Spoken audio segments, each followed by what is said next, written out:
Share market, जिस पर पैसा लगाकर कई लोग अमीर बन जाते हैं तो कई लोग उसमें उलझकर पूरी तरह से कंगाल भी हो जाते हैं। आखिरकार ये शेयर मार्केट कौन सी बला है, ये कैसे काम करता है? अब देखिए, आए दिन अखबारों में आप कंपनी के स्टॉक्स, शेयर्स और इक्विटी जैसे शब्दों को सुनते होंगे। देखिए, इन सभी शब्दों का मतलब ना एक ही होता है, चाहे इसे स्टॉक मार्केट कहा जाए, चाहे शेयर मार्केट कहा जाए या फिर इक्विटी मार्केट कहा जाए। चलिए अब बात करते हैं आखिरकार ये शेयर मार्केट होता क्या है और ये कैसे काम करता है।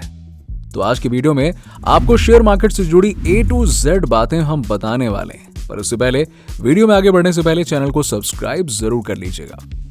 देखिए, शेयर मार्केट असल में एक ऐसा मार्केट होता है जहां पर आप किसी कंपनी के शेयर्स को खरीदते हैं और बेचते हैं। अब किसी कंपनी के शेयर को खरीदने का मतलब क्या होता है, जरा इसे समझ लीजिए। अब मान लीजिए कि आपने किसी बड़ी कंपनी के 10% शेयर खरीद लिए हैं। ऐसे में आप कंपनी के शेयर्स को खरीद करके आप कंपनी की 10% की हिस्सेदारी को खरीदते हैं। यानी कि सीधी बात यह है कि आप कंपनी के 10% हिस्से के मालिक बन चुके हैं। अब इसके बाद इस कंपनी का फायदा आपका फायदा होगा और इस कंपनी का घाटा ये भी आपका घाटा होगा। चलिए अब जरा इसे विस्तार से समझते हैं। इसकी शुरुआत आज से लगभग 400 साल पहले हुई थी। याद कीजिए, ईस्ट इंडिया कंपनी, याद है ना, ईस्ट इंडिया कंपनी अंग्रेजों वाली, जिसने भारत में राज किया था। जी हाँ, यही कंपनी व्यापार करने के लिए भारत आई थी और इसी की तरह एक डच ईस्ट इंडिया कंपनी भी थी जो जहाजों से पूरी दुनिया में जा जाकर व्यापार करती थी। अब उस समय नक्शे तो होते नहीं थे। अब ऐसे में ये पहले नए देशों को खोजते थे और वहां जो भी उन्हें मिलता, मान लीजिए मसाले मिल गया, खनिज पदार्थ मिल गए या कुछ ऐसी चीज उस देश में होती ही होती थी जो बाकी के अन्य देशों में नहीं होती थी, तो उन्हें वहां से लेते थे और दूसरे देशों में बेच देते थे और बचा हुआ सामान लेकर वापस अपने देश लौटते थे। इस तरह से ये जहाज पूरी दुनिया भर में घूमते थे, पर इन जहाजों को बहुत लंबा सफर तय करना पड़ता था, जिसके लिए पैसों की जरूरत होती थी और इस पैसे की पूर्ति के लिए बिडिंग यानी कि बोली लगाई जाती थी। अब ये जहाज जिन बंदरगाहों से होकर गुजरते थे या चलते थे, वहां पर लोग इन जहाजों पर पैसा लगाते थे। ये जहाज दुनिया भर में घूम घूम कर जब वापस अपने साथ में कीमती चीजें और व्यापार में मिला हुआ पैसा लाते थे, तो उस पैसे पर इन लोगों की हिस्सेदारी के हिसाब से उन्हें भी पैसे मिल जाते थे, जिससे लोग काफी सारा पैसा कमा रहे थे और इन कंपनीज को भी अच्छा खासा मुनाफा हो रहा था। पर यह काफी रिस्की था, क्योंकि कई बार जहाज इतने लंबे सफर के बाद वापस ही नहीं आते थे और समुद्र में या तो डूब जाते थे या फिर समुद्री लुटेरे इन्हें लूट लेते थे।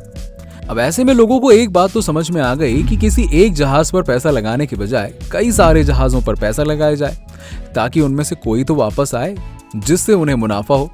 अब यहां से ही शेयर मार्केट का कॉन्सेप्ट डेवलप हुआ और आगे चलकर इसी कॉन्सेप्ट पर स्टॉक मार्केट यानी कि शेयर मार्केट बनी। आज जहाजों की जगह पर बड़ी बड़ी कंपनीज पर बोली लगाई जाती है और शेयर्स के रूप में, जहां लोग कंपनी के शेयर्स को खरीदकर कंपनी की हिस्सेदारी को खरीदते हैं। अब कंपनी जो भी मुनाफा कमाएगी उस पर भी शेयर होल्डर का अधिकार होगा, इसीलिए लोग इन शेयर्स को खरीदते हैं और जब कंपनी की वैल्यू बढ़ जाती है तब इन शेयर्स को बेचकर वो मुनाफा कमा सकते हैं। अब ये काम कैसे करता है, इसे समझने के लिए हमें वीडियो में थोड़ा और आगे चलना होगा। सभी देशों में स्टॉक मार्केट के लिए स्टॉक एक्सचेंज बिल्डिंग को बनाया जाता है। सभी देशों की अलग अलग, यानी कि जैसे भारत की बात करें तो भारत में बॉम्बे स्टॉक एक्सचेंज और नेशनल स्टॉक एक्सचेंज है। यहीं पर शेयर्स को खरीदने और बेचने का काम होता है। ये काम जब तक इंटरनेट नहीं आया था तब तक इन बिल्डिंग्स में आके ही करना पड़ता था। यानी कि अगर आपको किसी कंपनी का शेयर खरीदना है तो आपको यहाँ पर आना पड़ेगा, और अब ये काम इंटरनेट की मदद से ऑनलाइन भी किया जा सकता है, बहुत आसानी से हो जाता है। अब खरीद और बेच के इस काम में दो तरह की पॉसिबिलिटीज होती हैं, जिसमें पहली मार्केट को कहते हैं प्राइमरी मार्केट और दूसरी होती है सेकेंडरी मार्केट। प्राइमरी मार्केट में कंपनीज अपने शेयर की वैल्यू को तय करती हैं और कंपनी की परफॉर्मेंस, उसकी ग्रोथ, हर चीज को एनालाइज करने के बाद यहाँ पर सबसे पहले कंपनी की एक एवरेज वैल्यू निकाली जाती है। अब मान लीजिए किसी कंपनी की वैल्यू 1 लाख रुपए है, तो इस कंपनी के एक रुपए के 1 लाख शेयर्स बन सकते हैं। अब कंपनी चाहे तो शेयर्स को और भी ज्यादा बढ़ा सकती है, पर उसके प्राइस को कंपनी की वैल्यू के अकॉर्डिंग कम करना पड़ेगा। जैसे कि अगर कंपनी 2 लाख शेयर बनाना चाहती है तो उसे 50 पैसे प्रति शेयर प्राइस करना पड़ेगा। कंपनी शेयर्स जितने भी चाहे बनाए, उससे फर्क नहीं पड़ता, लेकिन हमेशा 50% शेयर्स से ज्यादा कंपनी अपने पास ही रखती है। ऐसा इसलिए किया जाता है क्योंकि मान लीजिए कि अगर कंपनी ने अपने सभी शेयर्स बेच दिए तब तो उन शेयर्स को खरीदने वाले सभी लोग उस कंपनी के मालिक बन गए और ऐसे में ये कंपनी जिसकी होगी उसका तो रोल ही खत्म हो जाएगा ना, और वो कोई भी डिसीजन ले ही नहीं सकता। ऐसे में 50% से ज्यादा शेयर्स कंपनी के फाउंडर के पास होना कंपनी के मालिकाना हक के लिए सबसे ज्यादा जरूरी है, क्योंकि अगर उसके पास इतने शेयर्स नहीं होंगे तो उसकी डिसीजन मेकिंग पावर खत्म हो जाएगी। इसीलिए आपने देखा होगा कि फेसबुक जैसी बड़ी कंपनी के ऑनर मार्क के पास भी उसकी कंपनी के 60% शेयर्स हैं। अब दोस्तों ये तो बात रही प्राइमरी मार्केट की, जहां पर कंपनी ने अपने शेयर्स की वैल्यू तय कर दी और इस कंपनी का काम खत्म हो गया। पर सेकेंडरी मार्केट क्या होता है? देखिए, सेकेंडरी मार्केट असल में कंपनी के उतार और चढ़ाव के अकॉर्डिंग कंपनी के शेयर की वैल्यू ऊपर नीचे होती रहती है। अब ऐसे में यहाँ पर लोग इस कंपनी के द्वारा खरीदे गए शेयर को दूसरे लोगों को भी बेच सकते हैं, जिससे वो अच्छा खासा मुनाफा कमा सकते हैं। पर लोगों को कैसे समझ में आता है कि कंपनी कितने मुनाफे पर है और कितने घाटे पर? क्योंकि कंपनी के शेयर्स तो लगातार ऊपर नीचे होते रहते हैं और इतनी सारी कंपनीज के शेयर्स का एक साथ ऊपर नीचे उतार चढ़ाव लोगों की समझ में नहीं आने वाला कि कौन सी कंपनी की परफॉर्मेंस कितनी है और उसकी क्या वैल्यू है। ऐसे में बॉम्बे स्टॉक एक्सचेंज और नेशनल स्टॉक एक्सचेंज के ऊपर कंपनीज की परफॉर्मेंस और उसके डेटा को एनालाइज करके एक एवरेज निकालने की जिम्मेदारी आती है, जिसमें बॉम्बे स्टॉक एक्सचेंज की निकाले हुए सेंसेक्स और नेशनल स्टॉक एक्सचेंज के निकाले हुए निफ्टी जैसे वर्ड को आपने कई बार अखबारों में पढ़ा होगा, जो मार्केट के उतार चढ़ाव को बताते हैं। मुंबई स्टॉक एक्सचेंज सेंसेक्स को कैलकुलेट करता है, जिसमें वो टॉप 30 कंपनीज की वैल्यू और परफॉर्मेंस को कैलकुलेट करके उसका एक एवरेज निकालता है, जो कि एक नंबर होता है। उसको पिछली परफॉर्मेंस और वैल्यू से कंपेयर करके ये पता चलता है कि इस समय कंपनी की वैल्यू और परफॉर्मेंस कैसी है। इसे देखकर शेयर होल्डर्स शेयर्स खरीदते हैं और बेचते हैं। वहीं दूसरी तरफ national stock exchange top 50 companies के ट्रेड को पब्लिश करती है। इससे भी शेयर्स खरीदने वालों को मार्केट का अंदाजा लग जाता है और कंपनी की परफॉर्मेंस को देखते हुए लोग शेयर्स को खरीदते हैं और बेचते हैं। अब बात आती है कि जब कोई कंपनी यानी कि नई कंपनी शुरू होती है तो वो कैसे स्टॉक मार्केट में एंट्री लेती है और कैसे कंपनीज लोगों तक पहुंचती है ताकि लोग उनके शेयर्स को खरीद सकें।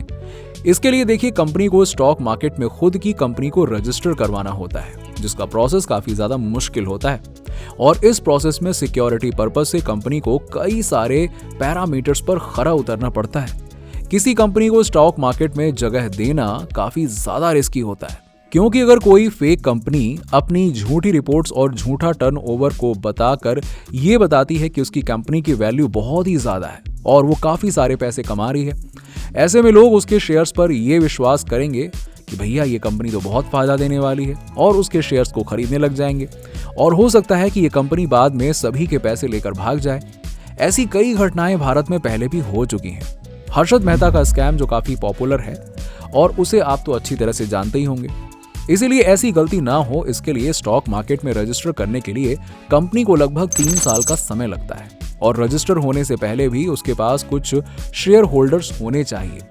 जब कोई कंपनी स्टॉक मार्केट में उतरती है तो इसे पब्लिक लिस्टिंग शेयर कहा जाता है, यानी कि ये कंपनी पब्लिक के बीच में आकर अपने शेयर्स बेचने के लिए खुद को एक्सपोज करती है। और जब कोई कंपनी पहली बार स्टॉक मार्केट में आती है तो उसे आईपीओ कहा जाता है।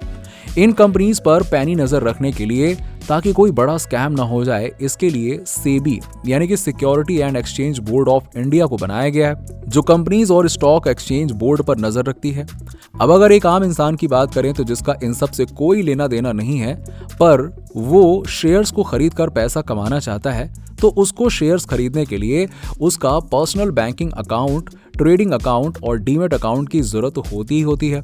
बैंक अकाउंट की जरूरत पैसों के लेन देन के लिए, ट्रेडिंग अकाउंट की जरूरत ट्रेड करने के लिए होती है, साथ ही साथ डीमैट अकाउंट का इस्तेमाल जिन स्टॉक्स को उसने खरीदा है उसे स्टोर करने के लिए होती है, जो डिजिटल हो जाते हैं। इतना सब आपके पास होने के बाद एक आम इंसान को एक ब्रोकर की भी जरूरत होती है, जिसकी मदद से वो इन शेयर्स को खरीदता है। आजकल ये काम ऑनलाइन एप्स कर रही हैं, जो अपना कुछ % कमीशन रखती हैं। तो दोस्तों, अब आप शेयर मार्केट के बारे में A to Z सब कुछ जान चुके हैं। तो इससे पहले कि आप इसमें पैसे लगाएं, अपना रिस्क कैलकुलेशन जरूर कर लीजिएगा, क्योंकि ये रिस्की तो है, ये बात सही है। चलिए, इसी के साथ ही साथ सब्सक्राइब कर लीजिएगा चैनल को।